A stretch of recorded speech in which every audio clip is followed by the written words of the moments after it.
morning, everybody. This is Mike Lamazzo, and thank you very much for joining us here on the Sicilian Corner podcast. In the studio is someone that I've been looking forward to having sit next to me for a long time. And many of you are familiar with the Methuen Life publication, newspaper. And this gentleman right over here, my little sidekick in crime, Steve Whipple.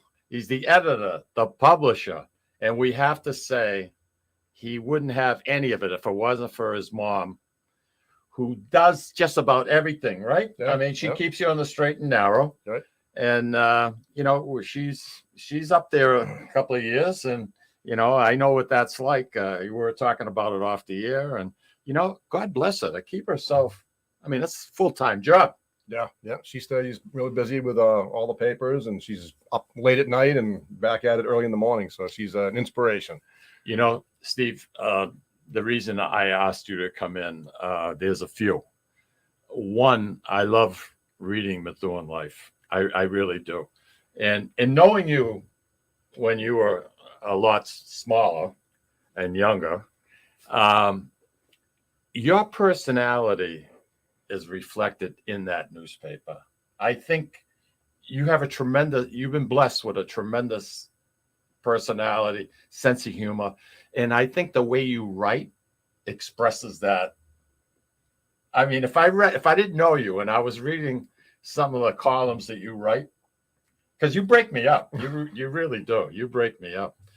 But well, thank you. Thank you very much. Well, something. You sound like Elvis now. Yeah, don't be doing Elvis with Mike. Yeah, come on now. Okay, thank you very much. Just get back, Steve. I don't know if you're familiar with the Boston Encore, Boston Harbor Casino. Mm-hmm. We were there Wednesday and Thursday, and boy, I got to tell you, Louis, I'm amazed at how a place that operates 24/7 can be as clean as it is. Mm. It's unbelievable. For a non-sponsor, they're awesome. Yeah. They were a sponsor of the radio show. Were they? Yeah. And I lost them during COVID.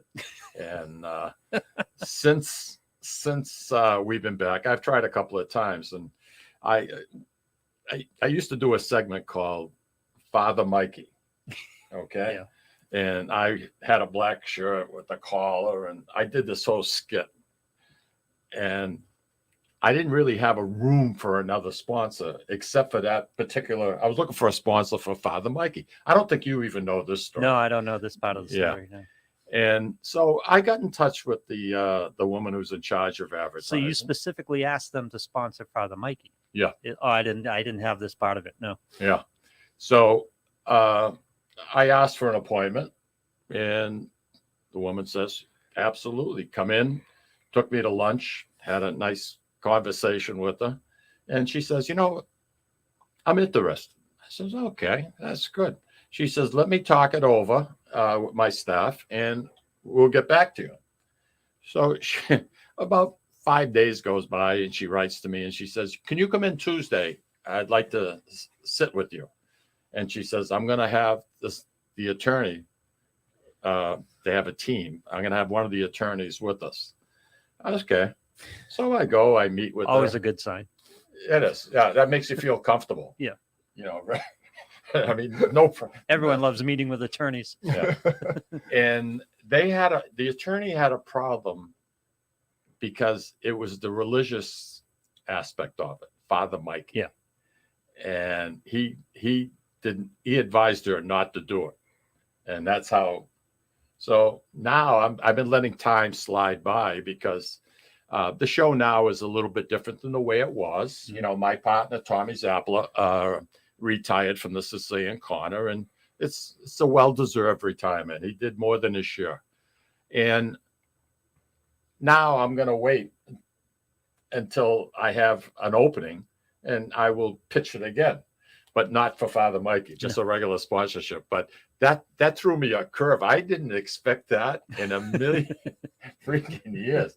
But I have to tell you, the restaurants, the rooms, they took this contaminated, one of the worst areas in Massachusetts. It made it into a thing of beauty.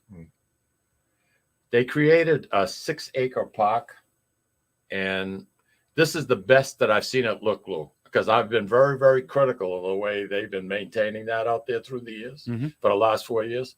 This is the best it's looked. Oh, good. And I'm impressed. Inside, it's so pristine. But they have, I think there's like 4,200 people working there. Wow. Unbelievable. Yeah. I mean, it's a city, and now they're expanding across the street where all the gas tanks are. Yep. All that's going. They bought a huge portion of land there, and they're doing something else with it, and going to be another hotel, and they're thinking about putting in a venue, music venue, which would be good. Are you familiar with the Encore? You ever been? I haven't, but my wife and her friends have gone there several times, and they've come back. What's really excited. Give a shout out to your wife. What's her first name? Genevieve. Genevieve, nice. Yeah. Oh, nice. King Arthur. She's from the Philippines. Oh, I like it. Is she? Yeah, we got married in the Philippines. For real? No, for real. Were you in the service? No. I just You go to the Philippines often, do you, to find a wife? No, I was online one day 13 or 14 years ago. We met online. Seriously? Actually went over there, and she had a little girl. I adopted her as my daughter, and then we had another one later on after she got here. It took about a year for her to get over here legally, but it was I'd never left America. I'd never been to even Canada. And so it went all the way to the Philippines and met her, and it clicked. And we're probably in the 1% of people who do something like this. And actually, our anniversary is coming up in a couple of weeks. I think it's 13 years. Congratulations. I probably should know that. That's one Typical thing guy, right? You shouldn't say that on the air, I think, because she's probably. Does she work with the paper? No, well, she's my bookkeeper, but she just over the summer she went to school for she was a para at the school department, which is working with special needs kids for a while. She did that for a few years, and then she went and got her LNA. She spent half the summer getting her certificate to be like a nurse, and she wants to kind of start working her way up. So she started Northeast Rehab in Salem. She just started there. Unbelievable. That's great. That's a nice story, and I'm glad you look content. Yeah, she's a great chef. She's a great person, and I just clicked. It just worked out well, so I'm happy. Wow. So your first trip outside of the country was to the Philippines? Yeah. How'd that go? It went well. It was a culture shock. I mean, I didn't even know what the Philippines were when I met her in the chat room back when they used to have chat rooms. I asked her, where is the Philippines? I couldn't even find it on the map if you paid me. And so then I found it. So it was 9,000 miles each way. Another thing I wouldn't have offered up, by the way. Absolutely not. Absolutely not. Well, that's fantastic. Steve, you were brought up. What high school did you go to? Methuen High. You were Methuen all the way? You were born in Methuen? Yeah, I lived in Methuen, for 28 years. Mm-hmm. Yep. And you and I believe, first met. We both attended Demoulas University, and you were night crew. And the night crew, explain to our listening audience a little bit about. By the way, say hi to Nancy. Nancy saying hi. Oh, Nancy, baby. Good morning. Good morning. For the last 2 weeks, I haven't been able to see comments before. So we just figured it out. And Louis got me on the straight and narrow. And hi, Roger. Roger is doing very well. He had a little surgery. If there is a surgery, that's a little. But he had some surgery, and he's doing much better. Excellent. And he's actually going out. He's probably out in the yard tinkering around out there. So, something that's a wonderful thing. But Nancy felt offended because I haven't been recognizing her, but I didn't see the comments for the last couple of weeks. So, something, we're good to go. So here we are. We're in, for those in the know, Salem 6. The one next to Home Depot. And that was the 6th Demoulas store that was built at the time. Now I think they have, 88, 89, some crazy number. But anyway, I used to hide away in the meat department, and Steve used to be night crew. And store manager would lock up, and the night crew would be in the store. And why don't you explain to our listeners kind of what went on a little bit? Sure. Well, it was the Methuen. Was the Methuen store actually? Oh, it was the Methuen Yeah, store. right. Because did you work at the Salem one also? Yeah. Okay, so it was the Methuen, the Pleasant Valley store, and I think the listeners should know, and the viewers should know that you were like the Elvis Presley of the time. You were like this. I always tell people, if you knew Mike Lamazza, he was like Foghorn Leghorn from because he just strutted, and he had the looks, you had the charm, you had everything going for you. So he was always the mayor, basically. He was, even back then. Yeah, even back then. All right, come on, move. So we were like 17 or 18 or whatever, but even the vegetarian women were coming into the meat department to hang out with Mike because he charmed the dresses off of you. Would just so he had a fan club of women that would come, and he'd have them buying stuff they didn't even want. And so we used to work night crew on Saturday nights. They'd lock us in. There was several of us, and on one particular night crew, I remember Danny Broadhurst. We were, we were teenage boys. 17, 18. We had to build these end displays, but we were also fooling around the whole night and getting into all kinds of trouble. Throwing frisbees, or you name it, they did it. Yeah. So one night, Danny and I got into some kind of altercation. He threw something at me, I threw something at him, and then we were racing around the store trying to kill each other. And he decides he's going to go up into the catwalk. So he runs through the back door and he goes up the ladder, and I'm right behind him chasing him. So along the whole meat department, and the whole back aisle was that two-way glass. Yeah, two-way glass where you could watch for shoplifters. And there was like a piece of wood, maybe 6 inches wide, 8 inches wide. That's where you walked on. Yeah, that was like the catwalk right along there. So Danny ran up, and he disappeared somewhere, and I followed him up, and I took one step, and I missed the catwalk. And the only thing you could step on was suspended ceiling tiles, which you come crashing through, and I came crashing through. So I grabbed at the last second. I thought I broke my arm. I grabbed onto the case to prevent me from falling all the way through. But the suspended lights and the wiring, everything came crashing down into Mike's meat case. His precious meat case was now violated. So the three of us just stood there after I climbed back up and came down, and we said, oh my God, how are we going to fix this mess? So we went out to the aisle, and we found like tape and glue and wire, and we basically put the ceiling back together again the best we could. So Monday morning, Mike shows up for work, and his ladies were there, mingling around with them there at the back aisle. Yeah. And while they were there, I guess the heat from the lights dried out the tape or something, and everything came crashing down into the meat case. And you were not a happy boy. No, I wasn't. You were. I don't know if you remember all this, but you were upset. Imagine what that was like. Yeah. And so he went to the manager and said, I don't know what happened, because you started looking at all the tape and glue, and you figured it out. You started doing some forensics and realized something bad happened over the weekend here. Yeah. So sure enough, he went up and talked to the manager, and the manager already had me on speed dial, because every time something went wrong, I was getting phone. Yeah, he was the ringleader. It was either me or Larry Ferris or Mike. We were getting phone calls. Sure enough, Monday morning I got a phone call. Get down here. That was Charlie Caporas. God bless his soul. Yeah. What a nice. He was the store manager. What a gentleman. He left you alone. If you knew what you were doing and you ran a good department, I mean, he just left you totally alone. Yeah, he was a good guy. And I think he was friends with Mike DeMoulas, wasn't he? The Greeks from like Lowell area. Yeah. They grew up together, and they did a lot of history between the two of them. And Charlie was a nice man. Yeah, he really was. He was a nice man. And anyway, that I remember that like it happened yesterday. It's lucky you guys didn't get hurt. The other thing that I noticed, Louis, if you had a couple of really nice looking steaks that were in the case when you left on a Friday night, and you come back Saturday morning, you're the first one in the store, those steaks would be gone.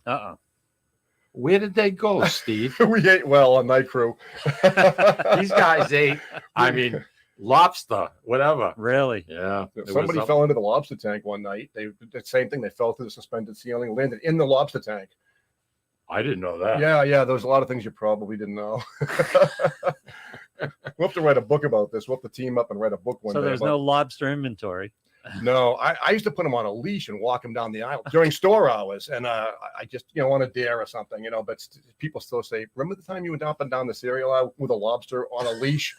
I guess. I guess. I got into the other thing. I got the guys from the meat department to pony up $10 a piece. And we took out 5 lobsters out of the tank. And we put like stickums on it They numbered them 1 through 5. Yeah. And we had a race with them. Races. Yeah. You did. It was funny as hell. But Steve apparently walked an lobster down a aisle Yeah. while it was open, and he says, "I barely remember." So that gives you an idea where that was on the scale of things you were pulling off. Yeah. Yeah. We did a lot of things. You know, it's just The it was- alarm. They used to trigger the alarm. Yeah, we Crazy. did. Yeah, we used to Yeah. have this the police stuff, but it was mostly harmless Yeah. fun and pranks and stuff. Nothing that we did a lot of things. You got just all to your be- work done. That's all. You walk in that store on a Saturday morning after night crew on a Friday night. 99% of the time, it looked golden. Do you remember? And this is just one more night crew story, and then I'll move on to something if you want. But do you remember the one time Jolly Green Giant sponsored all the stores to build a display of their Yes. canned corn? Yeah, Remember yeah. that? And so How many our theme- cases did that display take? That you Hundreds. put up? hundreds and hundreds. So it was it was probably 10 feet tall. Yeah. So the theme Seen was this thing. a castle. It was a castle theme. Yeah. And they built turrets and everything. And it probably took days to build this. So on one night crew, Joe Kamel, the night crew, my friend Joe, and he was the night crew leader. He said, our planogram called for us to move the entire display to the back of the store, take it all down, right? Oh, But Joe God. says, oh no, we're going to move it we're going to Oh, yeah. jack it up and carry it. And I said, Joe, that's Yep. not going to work. That's going to fall. And he said, no, I got it. So Danny, the kid I was chasing, Yeah. he somehow climbed up on this thing to try to hold it steady. And then Joe got the jacked it under the pallet and jacked it up. And I said, I'm having nothing to do with this. This is a disaster waiting to happen. So I cleared out. I stood back about 50 feet and Joe started creeping down the cereal aisle. And as he's going, I looked away, and then the last thing I heard was, look out! And Danny dived off the tower, and the whole thing went off. And it took out the entire cereal aisle. Who could have seen that coming? Exactly. Joe was like, I guess I miscalculated. I said, miscalculated, Joe. We're going to be here for 8 hours picking. We were there for 8 hours trying to pick it up. And they did resets. Years later, they still found cans of corn behind the del. So not only did it wipe out the cereal, but if you remember, the dairy aisle had the tartar sauce in the fish case. We found tartar sauce in the Caldors parking lot. It was still rolling. And we got screwed. We were getting a lot of trouble for that, but we literally wiped out, 50 feet of cereal was gone completely off the top shelf. What the hell happened to us when we were teenagers? We all have like 6 stories like that looking back looks so stupid. Yeah, it's unbelievable. Oh. Steve, we're going to come back. We're going to talk about Methuen life, but right now we have to listen to some of our sponsors. Sounds good. And we're going to be right back. Louis, why don't you take us out, please?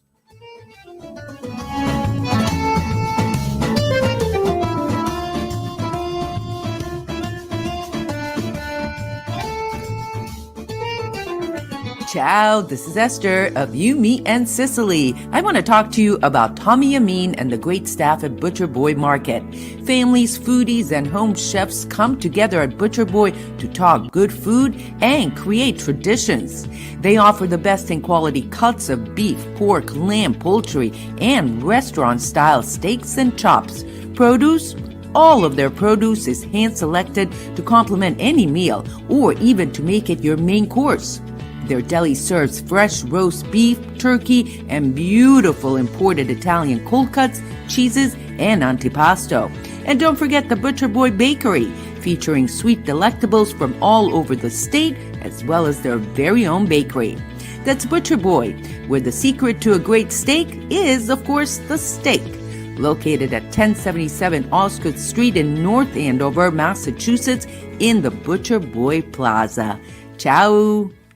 This is David from the Sicilian Corner. You know, Mike, Tom, and I love to go to Salisbury Beach, but we love different things and can never agree where to go. Tom likes the casual family-style dining with the great Italian cuisine, Capri's seaside Italian kitchen and pizzeria. Me? I love the elegant romantic vibe Sea Glass with the amazing view and terrific menu, with prices that make it the place you want to visit each and every week. Mike loves a drink in his hand and a cool ocean breeze right off the surf and the rhythms of a cooler reggae band. We all know Mike loves Bob Marley tunes at Surfside. Who doesn't love a great show? National acts, comedy, regional favorites, and the beautiful and intimate Blue Ocean Concert Hall. Lucky for us, Atlantic Hospitality is the host of all of these great places, and they treat everyone like they are Mike Lamazzo. Best of all, we never have to choose. Park the car once and all this fun is right at your fingertips. You can have it all in the heart of Salisbury Beach. Find out all the ways you can have a great night at Salisbury Beach at northshorepavilion.com. And Mike, Tom, and I will see you there. This is Tom Zappala. Located in the heart of downtown Haverhill, the Haverhill Beef Company is a full-service, old-fashioned butcher shop and meat market that continues to be a valued family tradition since 1952. Peter and Monica Carboni's Haverhill Beef offers individualized service from an outstanding selection of marinated sirloin tips, homemade sausage, marinated chicken, and thick, juicy Chairman Reserve steaks. Your family deserves the best, so call Peter at 978-374-4795 or visit their website at www.haverhillbeef.com. Hi, this is Mike, and I would like to tell you about the Deborah Care Law Offices, a firm that is focused on estate planning, probate, trust administration, and elder law issues. You will feel comfortable discussing important issues concerning both you and your loved ones, as well as having the information you need to make an informed decision about your family's future. How do I know? Because I'm a client of Dan Deborah Care. If you want to have peace of mind knowing that your loved ones are protected, call Deborah Care Law Offices today. In Massachusetts, 978-686-4645. In New Hampshire, 603-894-4141. At Catadella Funeral Home, we reinvest in our business to provide your family with the best facilities. It begins with a beautifully landscaped exterior, parking for 250 vehicles, and a comfortable and inviting access to our renovated interior. Funerals can be costly, so you should review and compare plans to make sure you receive services that are fairly priced. I invite you to experience the Catadella difference in cost, facility, and service. Catadella's honoring and celebrating the lives of the people we loved, providing exceptional care since 1929. Italian artisan cuisine combines simple, fresh ingredients with time-honored preparation to create an incredible culinary experience. At Tuscan Kitchen, located in Salem's historic Depot District, talented chefs prepare everything in-house from scratch for all to see. Guests enjoy their meal literally in our kitchen as food is prepared right in front of you. Wood ovens burn from morning till night, roasting vegetables, baking bread, and firing delightful thin-crust pizzas. Prime steaks are seared on a wood grill. A rotisserie slowly roasts marinated whole chickens and lamb, while a pasta maker creates fresh fettuccine. More than just artisan cuisine, Tuscan Kitchen features the wine bar, live entertainment, weekly wine tastings, and elegant private dining and event space. Call 603-952-4875 or visit TuscanKitchen.com to make a reservation and learn more about the culinary adventure that awaits. In Italy, cooking is an art form. Tuscan Kitchen. Experience artisan Italian. Orthopedics Northeast and Essex Orthopedics have joined forces as Mobility Bone and Joint Institute to bring improved access and outstanding medical care. While our name has changed, our dedication to exceptional care remains the same as it has for the past 30 years. Same location, 16 Pelham Road, Salem, New Hampshire. This is Cindy. And Mike Kunstler, owners and operators of Four Oaks Country Club and Grazie Italian Restaurant in Drake, Massachusetts. Grazie Italian Restaurant is the hidden gem of the Merrimack Valley. Why is that? We have an incredible chef, Oscar Figueroa. In the words of local famous chef and restaurant owner Lydia Shire, Oscar thrives on hard work. He is capable and gifted. No one makes better food. Scallops, seared to perfection. House-made ravioli with farm-fresh local corn. And buttery tender Lazy Man's lobster, just to name a few. You have to come experience Grazie Italian Restaurant for yourself. Grazie Italian Restaurant, located at Four Oaks Country Club, 80 Meadow Creek Drive in Drake, Massachusetts. Hope to see you soon.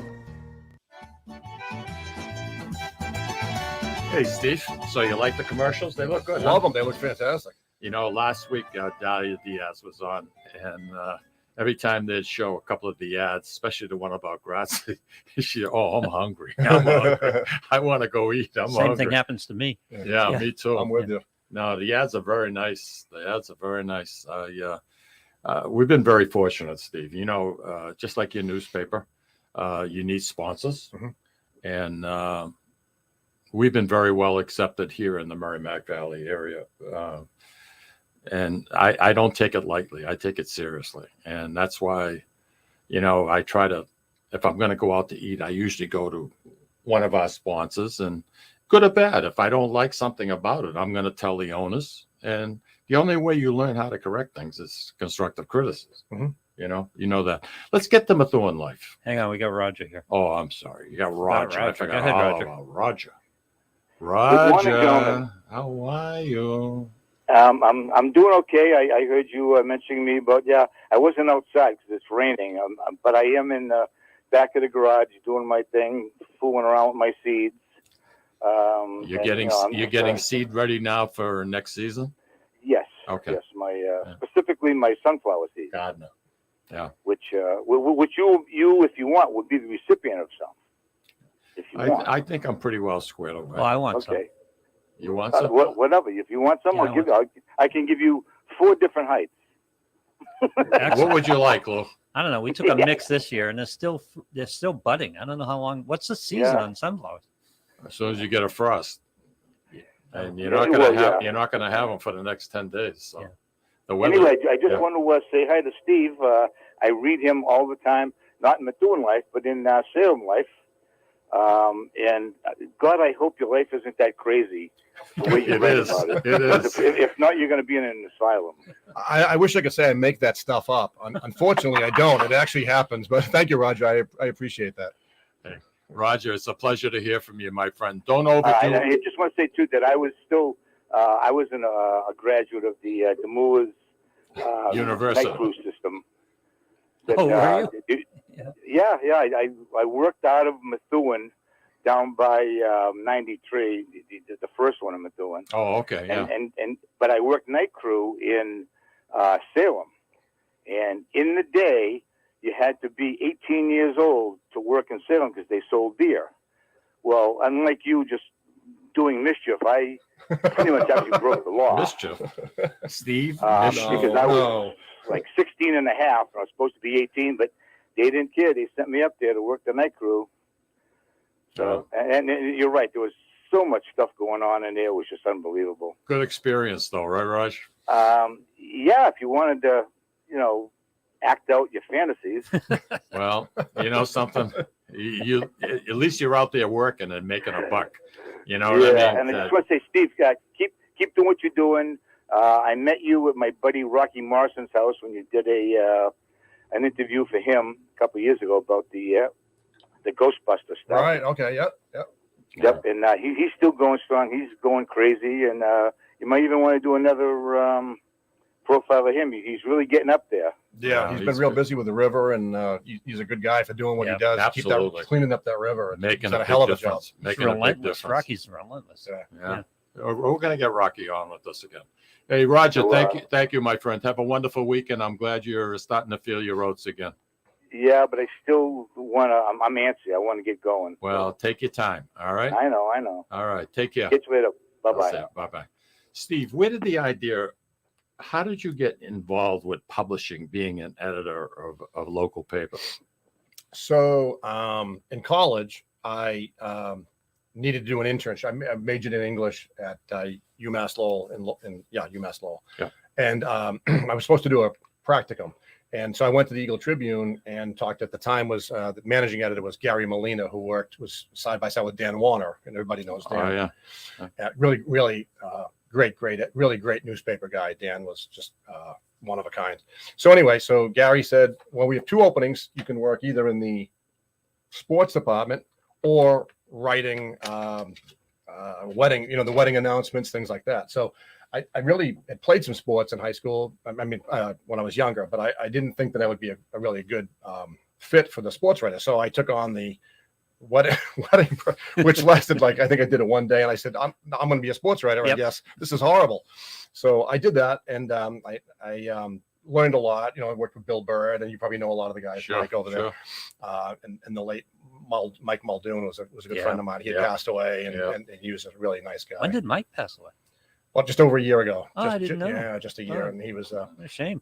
Yeah. So anyway, I worked there, and I started to learn a little bit more about it and all. And what I learned was I was a terrible sports writer, and I thought that the Reds was just a short abbreviation for the Red Sox, and I didn't even realize it was 2 different teams. How stupid can I?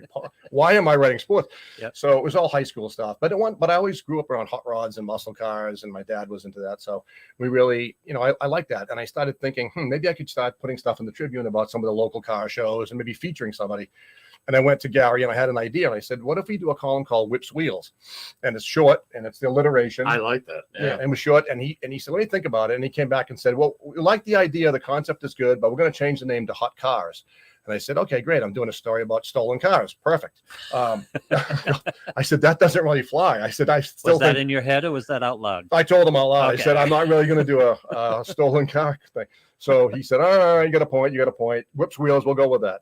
So we started writing the column for them. I think in 85, I think it was somewhere around there. And it was a weekly column and it got better and better play. They moved it from a black and white page onto a color page and they gave me more and more space. And I was just a messenger. I was really just me going to meet people all over the Merrimack Valley and just asking them. But you've always had an interest in cars. Yeah. I still do. Do you still have the Roush Mustang? I do. Yeah. How'd you know that? Oh, because you probably saw it around town or heard it around town. I was going to say, you heard it around town. Yeah. It sounds like I NASCAR. says, what the hell is this? Yeah, I thought it was a 18-wheeler coming down the road. That's a loud car. How much horsepower in that car? What, 560? Right around there. And that was the second That'll one I've had. Yeah, it goes pretty good. Yeah. How long you had that? This is my second one. The first one I had for about 8 years, and then I bought a vet for a short time, and that's a ridiculous amount of money to go stupidly fast. And I said, I'm going to kill myself in this car. So, especially with the traffic on the roads, you're lucky if you can do 35 on 93. Right. I mean, most of the time. That's the other thing. Being at the Encore, you see the bridge, the traffic going into the city and coming. I mean, there used to be a time where you had a break like 4 hours, like say 10 o'clock until like 2 o'clock or something like that. In between the commutes. Now, forget about it. You look out the window. I mean, it's literally, you're doing like 5 miles an hour. I mean, I know pays the more, but Jesus, is it worth it? You're spending 2.5, 3 hours sometimes in a car, to go back and forth. I mean, the town of Wyndham is on an axis, Louis. 8 o'clock in the morning, it tilts south. Everybody leaves and goes south. And then at 5 o'clock, 5:30, the axis changes the other way and things come back into it's insane. But I wouldn't want, first of all, I hate traffic. Me too. I love driving, but I hate traffic, But the Mustangs, the Roush, that he's quite. I mean, he's got a name for himself. I mean, he's big time, right? Yeah, he keeps escaping death. I mean, he's a pilot and he's crashed a couple of times now, and but he's survived it. But yeah, they take Mustangs and they bring them to his factory in Michigan, and they make them look pretty and build them up a bit more and make them faster and handle better. So I've had Mustangs since I was a little kid. I used to go with my grandmother on my father's side, and she had a 65 Mustang, and she'd get in and she let me shift it into from park into drive. And that was it was 65. And I had the 289. I think my grandfather ordered the high performance package for some reason.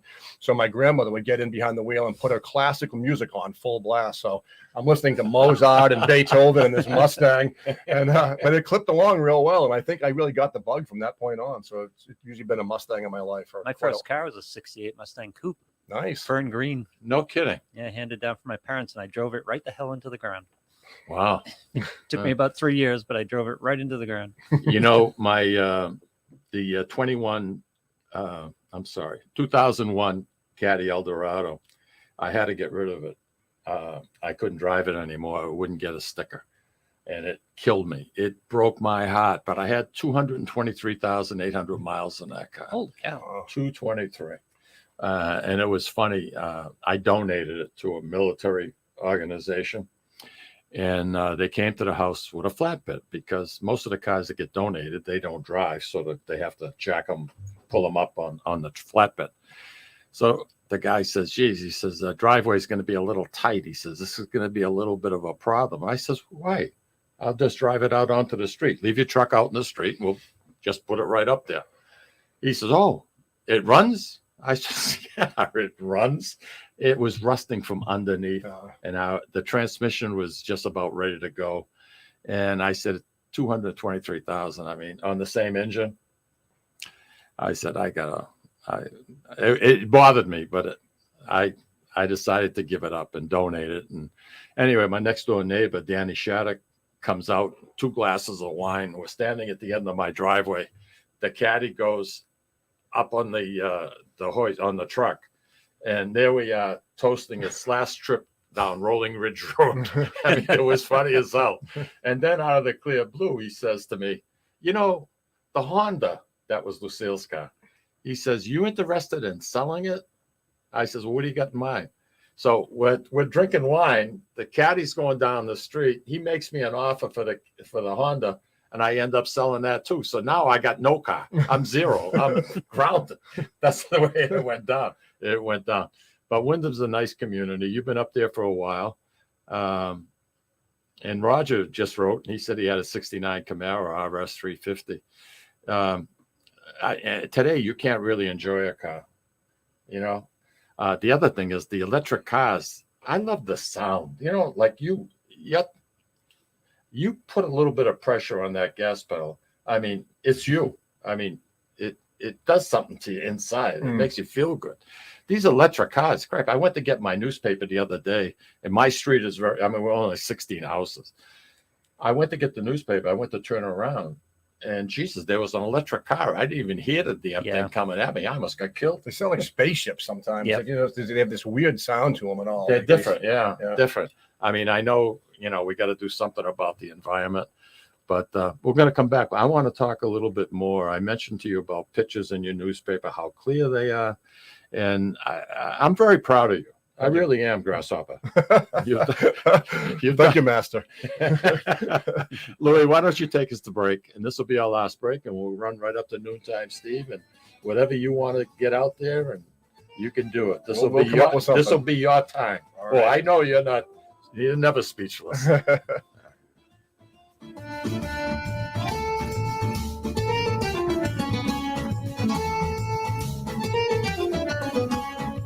Ciao, this is Esther of You, Me, and Sicily. I want to talk to you about Tommy Amin and the great staff at Butcher Boy Market. Families, foodies, and home chefs come together at Butcher Boy to talk good food and create traditions. They offer the best in quality cuts of beef, pork, lamb, poultry, and restaurant-style steaks and chops. Produce? All of their produce is hand-selected to complement any meal or even to make it your main course. Their deli serves fresh roast beef, turkey, and beautiful imported Italian cold cuts, cheeses, and antipasto. And don't forget the Butcher Boy Bakery, featuring sweet delectables from all over the state, as well as their very own bakery. That's Butcher Boy, where the secret to a great steak is, of course, the steak. Located at 1077 Osgood Street in North Andover, Massachusetts, in the Butcher Boy Plaza. Ciao! This is David from the Sicilian Corner. You know, Mike, Tom, and I love to go to Salisbury Beach, but we love different things and can never agree where to go. Tom likes the casual family-style dining with the great Italian cuisine, Capri's seaside Italian kitchen and pizzeria. Me? I love the elegant romantic vibe Sea Glass with the amazing view and terrific menu, with prices that make it the place you want to visit each and every week. Mike loves a drink in his hand and a cool ocean breeze right off the surf and the rhythms of a cooler reggae band. We all know Mike loves Bob Marley tunes at Surfside. Who doesn't love a great show? National acts, comedy, regional favorites in the beautiful and intimate Blue Ocean Concert Hall. Lucky for us, Atlantic Hospitality is the host of all of these great places, and they treat everyone like they are Mike Lamazzo. Best of all, we never have to choose. Park the car once and all this fun is right at your fingertips. You can have it all in the heart of Salisbury Beach. Find out all the ways you can have a great night at Salisbury Beach at NorthshorePavilion.com. And Mike, Tom, and I will see you there. This is Tom Zappala. Located in the heart of downtown Haverhill, the Haverhill Beef Company is a full-service, old-fashioned butcher shop and meat market that continues to be a valued family tradition since 1952.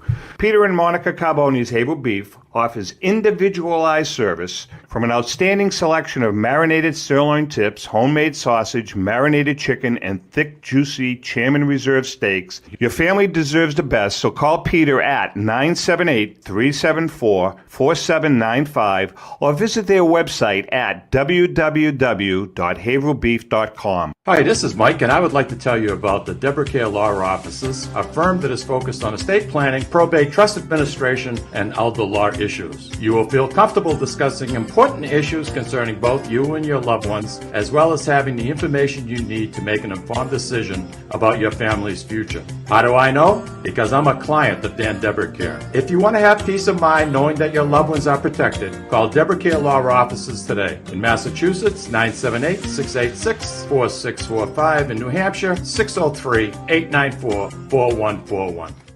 At Catadella Funeral Home, we reinvest in our business to provide your family with the best facilities. It begins with a beautifully landscaped exterior, parking for 250 vehicles, and a comfortable and inviting access to our renovated interior. Funerals can be costly, so you should review and compare plans to make sure you receive services that are fairly priced. I invite you to experience the Catadella difference in cost, facility, and service. Catadella's, honoring and celebrating the lives of the people we loved, providing exceptional care since 1929.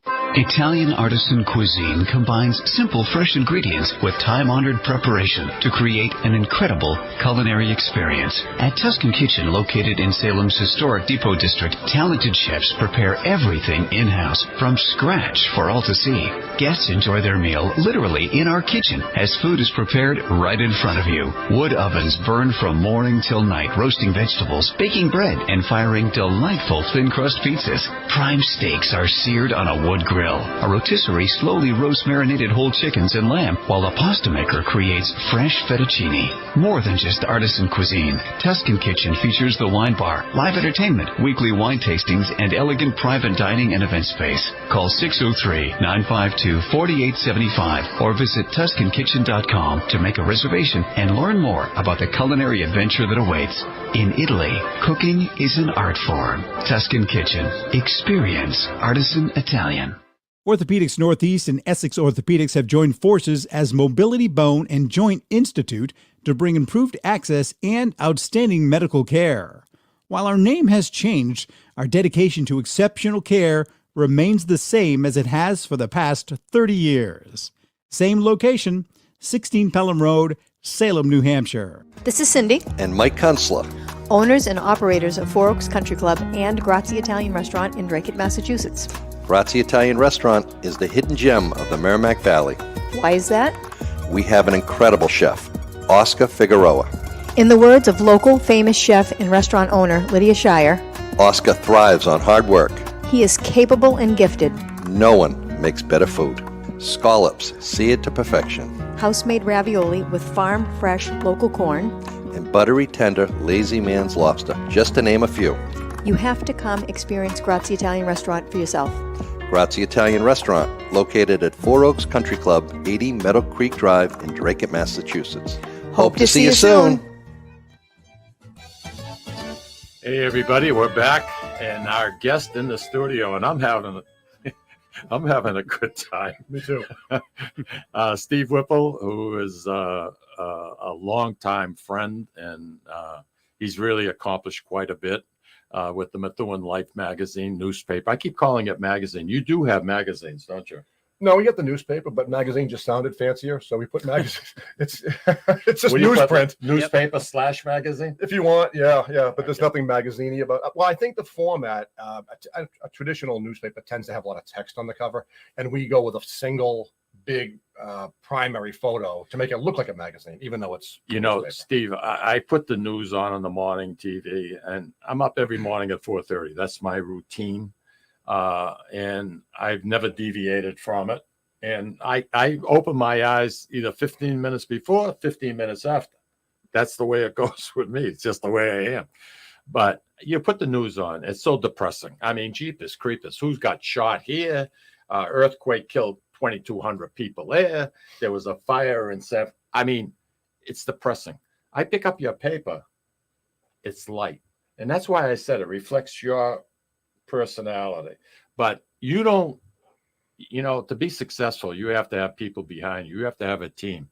And there has to be people that are very, very you give a lot of responsibility to. Why don't you give a shout out to some of them? Yeah, I would love to.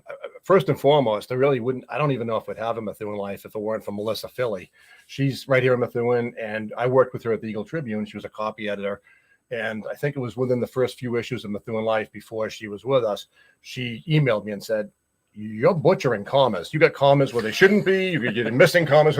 So I said, okay, smarty pants, why don't you come work for me and fix these problems? So she said, I'm on board. I said, beautiful. So Really? so it was just that simple. I just said, and besides, you're a mom and you got 2 young boys. I said, you should write a column too, because in addition to being a great editor, she's actually a really good writer as well. And I said, look, I would love to have a female perspective, instead of just guys. I said, why don't you write a column? And she wrote one about being a mom. I forget that. Mom's the word, I think was the name of it. And she did a great job as a columnist, and the kids got older and they didn't really like being in the paper all the time for all their misadventures. But Melissa has been fabulous. She really does all the heavy lifting. She lines up the stories, she writes, she edits, she sends me leads for sales. And I really need to let you know that 90% of Methuen life is probably Melissa. Your newspaper comes out once a month. Yes. Okay. And you just mentioned Melissa, but I love someone who I know very well, John Mallory. Yes. He brings a lot to the table. Joe Bella, in the history aspect of Methuen. Wait a second. You let John Mallory work for you? Someone had to. God. It's a charity case, but no, John's a funny guy, and he's really John's well the best. respected. Oh, big time. Yeah, big time. And I said, when he said, how about a little raise? And I said, yeah, you got only there's not a lot of money laying around, but I tried to squeeze a little more money out for John, and he comes through every month with tons of good stuff. And Nancy Reardon's around, and she takes good pictures. And we've got Joe Bella and Ken Doherty. Ken Doherty does a lot of nice columns about the history of Methuen, the buildings and all. We just have a really good staff, and they're really. Historically, Methuen has such. I mean, a lot of buildings, instead of being demolished, they've restored them to their credit, and it's just beautiful to see some of the stonework. The walls are still standing. I mean, in Vegas, a building gets to be 35 years old, a hotel, they're going to implode it, build a new one. Here we are, 200 years. 200 years. Yeah. It's great and, stuff. Part of the Searles estate runs up, you and I live in the same community. And here we are, 15 miles away, and you got sections of his work in New Hampshire. And to me, I just admire that. So my great uncle Ted Andrews owned the Wyndham Castle, the Searles Castle in Wyndham. He was actually the owner. It was my uncle, my great uncle, for real. Yeah, and my grandfather was a realtor, and he's the one who sold it. So my grandfather. So you keep it in the family, huh? Yeah. It turns out apparently he was not well liked. He didn't pay any taxes on it, so they were not really. The town of Wyndham was not too thrilled with my great uncle. So for whatever reason, but he had bought it, and it's changed hands a couple of times since then. Yeah, it's a beautiful, beautiful property. When the nuns had it, I mean, on Christmas time, they'd have open house, and the different florists would take a room and decorate. Cheap as creepers. That was just gorgeous. Yeah, that was great. Just absolutely fantastic. So we're strictly Methuen life is right now, because you told me off the air that the Salem newspaper you do not own anymore, correct? That's correct. I started it, I want to say 5 or 6 years ago. Some people in Salem, after the Salem Observer closed, they want a representation. Yeah, they were bought up by the union leader, and then the union leader just kind of pulled up stakes on that paper. So we started that and made it just very similar to Methuen Life, same format, same types of stories, same columns. And then I was getting, pretty busy, and I just felt it was a good time to sell it to a friend of mine, Link Jackson, and he owns it now. Oh, okay. Link has got it, and he does a really good job with it. But I still write for it. A lot of the advertising I have to handle still. So it's like a part-time job for me at this point. Steve, I'm just thinking, Lou, that this tonight is the full moon. Yeah. And who better to have come into the studio in a full moon than this guy? Thank you, I think. The manager of the night watch at Marketplace. I admire, I'm not a very good writer, and I'm probably not a very good speaker either. I massacre the English language. You're doing fine. But but anyway, I love reading some of the stuff you write, because you break me up to it. You really do. Thank you. You break. And that's such an interesting skill. Having comedic timing and Absolutely. phrasing in print is just a admirable skill. It's just tough to come by. Thanks. Well, it does take time. I mean, with my editorials, I'll sit down. I used to sit down and have a few cocktails while I was doing it, and then I'd wake up in the morning and say, "What did I write last night?" Yeah. Then I don't drink anymore. But so I would work on these things, and it does take a lot of I do a lot of self editing, trying to find the right words, the right movement and stuff. Yeah. So what somebody like, Jay Atkinson, a real writer, could knock out in a very short time, probably just takes me a long time to just keep tweaking it, trying to find that little line that would make somebody laugh or change it. But it's a learning, it's a craft that you just keep working at, the best you can. I could not do that. I just write it and hand it to an editor. I never go back. I never read what I write. Is that right? Yeah, it's hard. Yeah. Well, I can't run the board like you run the board, Yeah. so Everybody has their specialty. that's right. Yeah. That's right. The Sal Petralia, he's your financial writer, right?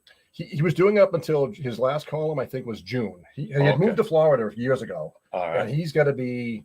Yeah, He's probably close to your age, I would think, right? Hey, again, you're going back to this age thing. 51, 52, somewhere around there. Okay, you can come back. Okay, I recovered quick enough. Yeah, he was done it for his son Nick, I think, is also doing what he does. Oh, But okay. Sal was a great writer. He was yeah. he could take He a had some boring good- subject and make it an interesting column, which finances are not. Well, you were in finance for a long time. It's lucrative, but it's not exciting a lot of times, right? I mean, just writing about saving and all. One of the biggest thrills that I had in my life, I mean, something that really stands out. If you asked me to pick 5 things that will highlight, I think the first time that I was able to get on the floor of the New York Stock Exchange with a trader and spend 8 hours trying to follow him. This guy's name is Anthony, right? So Anthony comes from New Jersey. Big guy. I mean, if he didn't weigh 300 pounds, he didn't weigh an ounce. So he looks at me. He says, Mike? I said, yeah. He says, I move pretty quick. He says, you're going to really have to try to stay up with me. He says, because we're going to, there's like 6 or 7 different rooms on the stock exchange. And sure enough, this guy, as big as he was, I mean, people now, more and more computers, so there's not as many people actually on the floor. But boy, this guy could daub and weave and spin and this and that. But I'll tell you, the whole bunch of them, what a bunch of slobs. They I didn't see that coming. They have lunch. All right. So somebody will come in and they'll bring in like 10 pizzas, right? Well, I mean, instead of like putting the boxes somewhere, I mean, they get tossed everywhere. You're walking over stuff, you're slipping. And I mean, it's. I was going to say, with all those steps, how many calories did he have to intake? I don't know, but boy, could he eat. Yeah. I had the pleasure twice of being with him. And he was trying to buy some stock, and it was a bank that he wanted to buy into. He had a client, and the client put in a buy order. So he wanted to spend X amount of dollars. That's it. Well, we went back and forth to that particular dealer on the floor, and they're trying to compromise, trying to come to a deal. We must 6-7 times during the course of the day, we went back, and finally it was like 5 minutes before the market's getting ready to close. You can't believe the hubbub. I mean, it's crazy. And all of a sudden they worked a deal, and he was able to fulfill what he was after.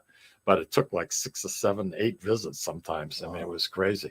I had an opportunity to meet Maria Bartiromo, who's on CNBC. It was an experience for me that I'll never. I loved it. I had it. I've been on the floor 3 different times. The first time is what I remember the most, and it just, the adrenaline rush. Yeah, I can imagine. Especially some of these mutual fund dealers. The guys that are buying for mutual funds, and that's what this guy did, and it was crazy. It was crazy, absolutely insane. So anyway, you want to come back? Yeah, I would love to. That's really? fine. You got time? Yeah. I will find some time. Sure. Yeah. All right. I'd like to know a little bit more about the newspaper and how you can put that together once a month, right? Correct. Yeah. Yep. Your biggest fan out there, hands down, Billy Fitzgerald from Mans. I bet. He is. I mean, and vice versa, too. We're his biggest fan too. Yeah. Yeah. I mean, Yeah, you guys go back a ways. yeah, and it's not. I mean, I appreciate all the advertising that he's done. And he's even when they tore down the old place and they were about to build the new place, he was still taking out full page ads because he learned a lesson one time that somebody back in World War II was I don't know what they were doing. Advertising, but they were out of business or something temporarily. But when the war ended, I don't know what it was. I think it was the car manufacturers. Some of them were still advertising, even though they suspended operations during World War II. But then when the war ended, the troops came home. They had money. They were flush with cash, and they were going to buy cars. And they remembered all those ads they were listening to. So Bill said, "I'm going to keep running those ads in Methuen Life, even though we're not even open. We didn't have a building." Right. And he kept running the ads. And so we were great at him. And Smart. Something much appreciated. Yeah, he's going to be co-hosting the show with us Excellent. sometime in November. I don't remember the exact date, but he's coming on with us because, the produce market, the apples, we had the frost. This has been a tough year. If he doesn't bring an apple cream pie, I'm coming over the counter at you. He won't even think in that direction. He'll come in here, and that's it. You're lucky you got him. End the conversation. Steve, once again, you and your mother. Thank you And so much, everybody Mike. else. Yeah, thanks, Mike. Thanks, Lou. Appreciate it. It's been a Nice to meet pleasure. you. It's been a lot of fun. Take care of yourself. We will. Thank you. Anytime we can do anything for you here in the Sicilian Corner, please let me know ahead of time. And vice versa. I'm going to take you up on that. We'll take care of you. Who's better than you? Nobody. Take care, everybody. The weather Thank is going to be absolutely superb most of next week. Enjoy it. Put some grass seed down. Do whatever you have to do. We'll see you next week. We're doing our international show. We'll be broadcasting from Sicily. So, something? We're going to have a good time. Estevada's going to be with us. Take care. Bye-bye.